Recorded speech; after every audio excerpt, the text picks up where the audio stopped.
What is going on, guys? Welcome back to the channel. I hope you all had an amazing holiday. Unfortunately, this is going to be our last video of 2025, which pains me to say. But you know, all off season long, we're going to be pumping out the content as per usual. So for those that play Dynasty, you're definitely going to want to stick around and watch those videos. However, just want to say for those that have been watching all year long, for those that subscribed for the first time in 2025, I just want to take the time right now to say thank you so much for watching. Thank you for your support. Without you guys, there is no Outlier Fantasy, and I truly believe that. But now let's talk about the banger that I'm going to drop today. We're going to be talking about first team fantasy football, all studs and all duds. So what that means is we're going to look at who had the best fantasy football season out of the studs, considering where we drafted them, because it's not always about who finishes at the top of each position, but we're going to make a fantasy football team and a lineup out of it. We're going to have one quarterback, two running backs, two wide receivers,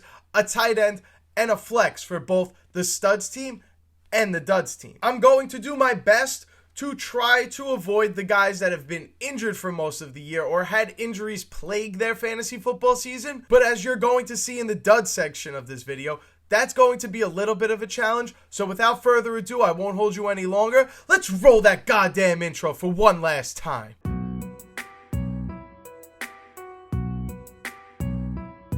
Let's start right away with the first team all studs list. We're going to make a fantasy football lineup out of this, as I previously just stated. So let's go right ahead and talk about the quarterback position. My quarterback, though he did not score the most fantasy points, considering where the expectations were and where his QB finish was, Drake May is our QB of the first team all studs list this year. And why does he make it there? We know Josh Allen was the quarterback one. We know we drafted Josh Allen to be the quarterback one. So he delivered on his expectations like he always does for us in fantasy. But Drake May was not drafted as a top 5 quarterback. Drake May wasn't even drafted as a top 10 quarterback. Though I told you guys that this was a must-draft quarterback, the consensus wasn't really out on him. He was somewhere right outside the top 10, probably a QB 12 in most formats. But considering that he finished as the quarterback 2, the only competition to Josh Allen as the QB 1, it only makes sense that Drake May is our quarterback for the first team all studs team. Drake May had over 4,200 passing yards, 30 passing touchdowns, and only 8 interceptions to go along with that, which made him an elite fantasy football quarterback. If you drafted him, if you added him on waiver wire, however you got him, you were very lucky and fortunate to have him. And that's why Drake May is the quarterback for the first team all studs team. Our first running back that is going to be part of the first all studs team this year is going to be Christian McCaffrey. And I know that's an easy one. It's a low-hanging fruit. He finishes the RB1. But he had almost 405 fantasy points in PPR, and no other running back was even close to that. Another reason why I feel great about putting Christian McCaffrey in the first team all studs list is that Christian McCaffrey in most leagues was not considered a top 3 pick. This year was considered to be grab your wide receivers if you need a first round pick that's going to be reliable and consistent. If you drafted Christian McCaffrey in the middle of your first round or even in the beginning of the first round, you got the best player by far. It's not even close. So for that reason alone, it's only right we put Christian McCaffrey in this list. I personally believe that Christian McCaffrey was going to get injured and miss time at some point in the season, and he managed to stay healthy. And not only that, he was phenomenal. Like I said, he had over 400 fantasy points. No other running back even came close to that number. So for those reasons, Christian McCaffrey, welcome aboard to the first team all studs team. You deserve it. I was wrong about you, and I will fully admit that on the channel for everyone to know. You made it here. You deserved it here. And let's move on to the RB2 of the first team all studs team. There are so many options that I could have went with for the second running back on this list, but someone that was definitely not considered a great draft pick by most, Travis Etienne, finds himself on this list as he finished as the RB6 in PPR format. He had a phenomenal season. It was kind of a quiet season for the most part. He did have his explosion games, but he kind of quietly was an RB1 throughout the whole season. He absolutely exceeded expectations, and if there was another player I could have put here, I want to give an honorable mention to Javonte Williams. This was another running back, someone that I didn't believe in. And if you watch the videos, you know I didn't believe in him, and I believe someone else would win the job, just like Rico Dowdle won it last year. But Javonte Williams, again, quietly was an RB1. Sure, he exploded in the first few weeks, and we all saw that he had RB1 trajectory.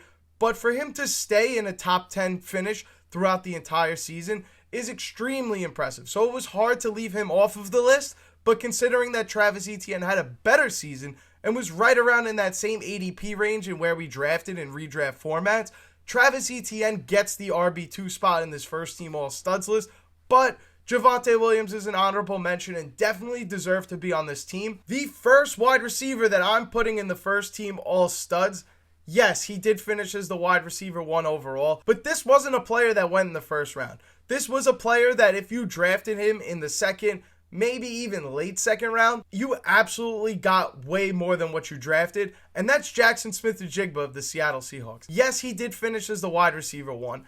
Puka Nacua was way better on a per-game basis and absolutely fits the mold of first-team all-studs, but considering you got JSN for 16 games, scored the most fantasy points, he was the most reliable. Considering he was drafted after Puka Nacua, I believe that Jackson Smith-Njigba deserved this wide receiver spot in our first team all studs over Puka Nacua, but don't get me wrong, Puka was phenomenal and definitely earned the right to be in this conversation, but I still have to give it to JSN, who was drafted after. The next wide receiver I want to talk about for first team all studs, I want to talk about George Pickens.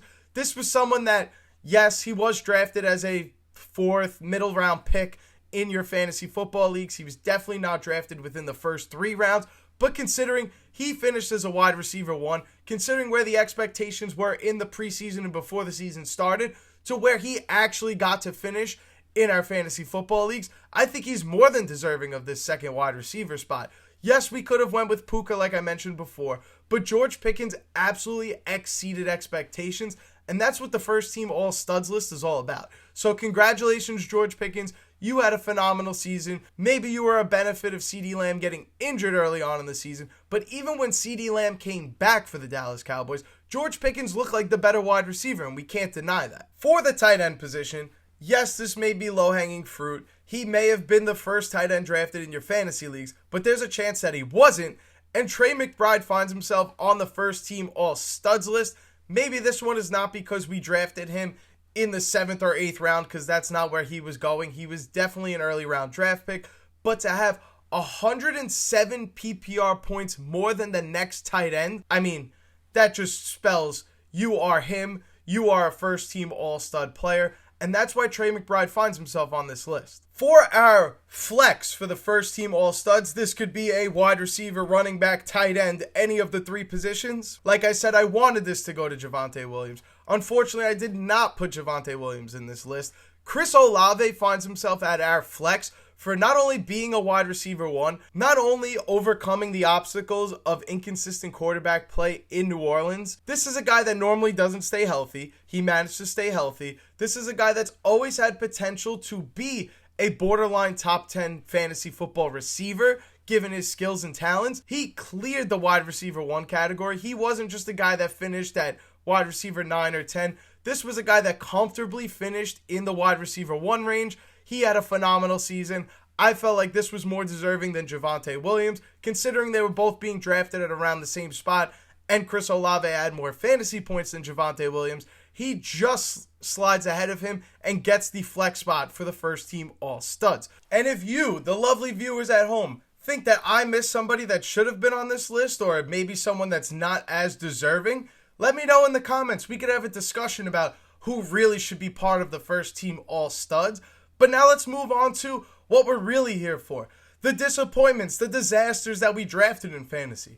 The first team all duds. Again, we're trying to keep injury out of the conversation, but somebody that I can't help but talk about to make the first team all duds at the quarterback position is Lamar Jackson, who finished as the QB 20 this year in fantasy. I know he was injured. He did not have a good season even when he was healthy this year, and that's just the fact of the matter. Even if he did get to play 16 or 17 games for us in fantasy this year. How well do we think he was going to finish? I mean, Patrick Mahomes had a really good season. Drake May had a really good season. Josh Allen had a great season. I think even Bo Nix probably would have finished ahead of him. Considering where we drafted Lamar Jackson this year in fantasy, I think it only makes sense that we consider him part of the first team all duds list. He played 12 games and was sacked 33 times in those 12 games. In his last 33 games in the 2 previous seasons, he was sacked 60 times. So he was on pace to get sacked way more than he was in years past. He didn't even crack 50 rushing yards in a single game after week 1. Week 1 was the only game where he cracked 50 rushing yards. We're talking about Lamar Jackson, someone that's known for breaking the pocket and making explosive plays with his legs. He was not that this year, even when he wasn't injured. It was just a weird season for Lamar Jackson, and whether we like it or not, as someone that's a fan of Lamar Jackson, we have to admit that his QB20 finish probably wasn't going to be that much better if he stayed healthy the entire season. You could make a case that I'm not being fair to Lamar Jackson and that injuries were a part of why he didn't play so well. But he's played 12 games in the past before and had way better finishes than quarterback 20 in years that he did get hurt. I think it's only fair to say that this was the quarterback, considering where we drafted him and considering how he played when he was available. He is prime category for first team all duds, and that's why he unfortunately makes this list this year. While injury may have been somewhat of a factor for this player as well, I think it's only fair that we put Chuba Hubbard at one of these running back positions for the first team all duds. This player finished as the running back 37 this year. He was drafted somewhere to be a, top 15 to 20 running back, and he really never was able to do that for us. He had 2 great games to start the season, but after that, it was a disaster, and he only missed 2 games out of the year. If he was good enough to end up being the starting running back and Rico Dowdle didn't explode, there is definitely a chance and an opportunity that Chuba Hubbard should have reclaimed his job and been a quality starting running back for us in fantasy, but that just never happened this year. Like I just mentioned, he did start the season with 2 great games, but it took him up until week 13 to have 10 or more fantasy points in a single game after that. And it was his only game after the first 2 weeks where he cracked double-digit fantasy points. That's really missing the mark, and that's why he finds himself on this first team all duds list. In 6 games this year that Chuba Hubbard did play, he managed to score less than 5 PPR fantasy points in 6 games. That's not what we drafted Chuba Hubbard to be this year in fantasy, and that's why he finds himself as the first running back of the first team all duds list. The next running back I want to talk about, someone that I said we should not be drafting this year, and I was right, and I hope that you were listening or watching these videos when I said it in the offseason. Alvin Kamara finds himself at this second running back position. I know he was injured, but he was just not good. He finished as the RB45 and only managed to average 9.2 fantasy points per game when he was healthy.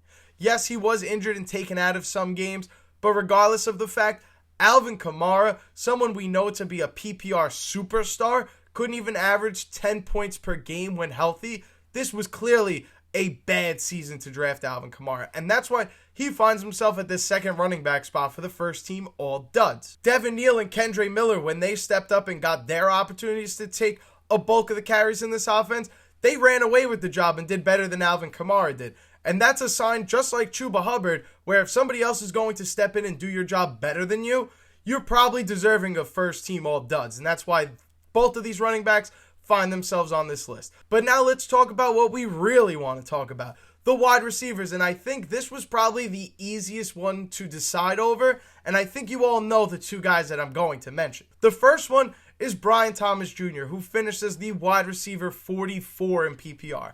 That is a disaster of a season. And I know, this is another player that was injured. But I don't think injuries were playing a part in how bad this player performed, considering where their ADP was, especially since the first 3 or 4 seasons were the first 3 or 4 weeks, were an absolute disaster if you had him in fantasy. Brian Thomas Jr. is probably one of the more obvious names on this list, so I don't need to make much of an argument. But I also want to talk about another wide receiver that was definitely in the first round. Maybe you got Brian Thomas Jr. in the second or beginning of the second, end of the first.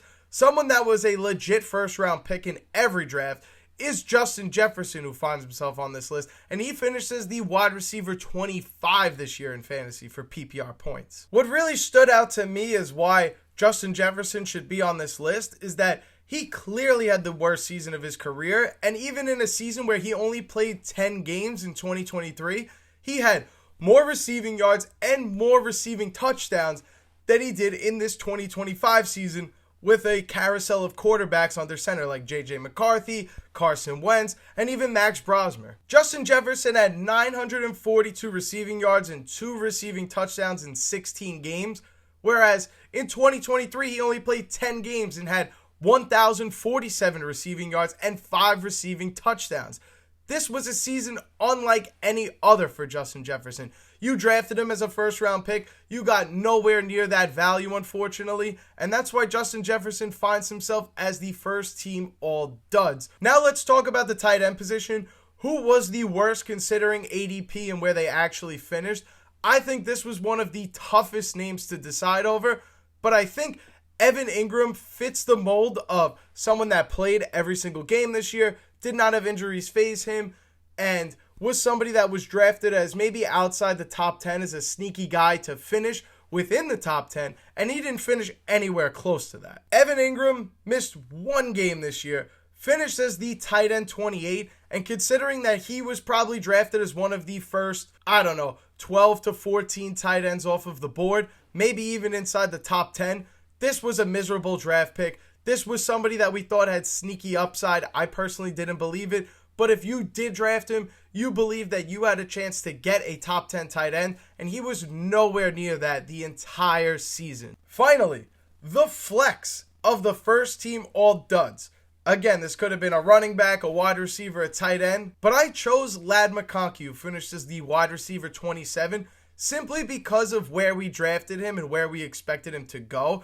I mean, this was a player that maybe wasn't one of the first 10 wide receivers taken off of the board, but someone we all agreed on before the season had potential to finish as a top 10 wide receiver, considering his quarterback is Justin Herbert and is an absolute stud. We believe that Ladd McConkey had pseudo wide receiver 1 ability, could be a wide receiver 1 maybe every other week for us in fantasy, but he just was not that. He finished outside of the top 25, and if you drafted him, it was a tough season for Ladd McConkey fantasy owners. Let's just keep it a buck. I will say, I did want to give an honorable mention or even put DJ Moore in this conversation of first team all duds. DJ Moore was somebody that I was very high on drafting in fantasy. I felt like when the 5th round came to you, you had to grab DJ Moore, and I was terribly wrong about that.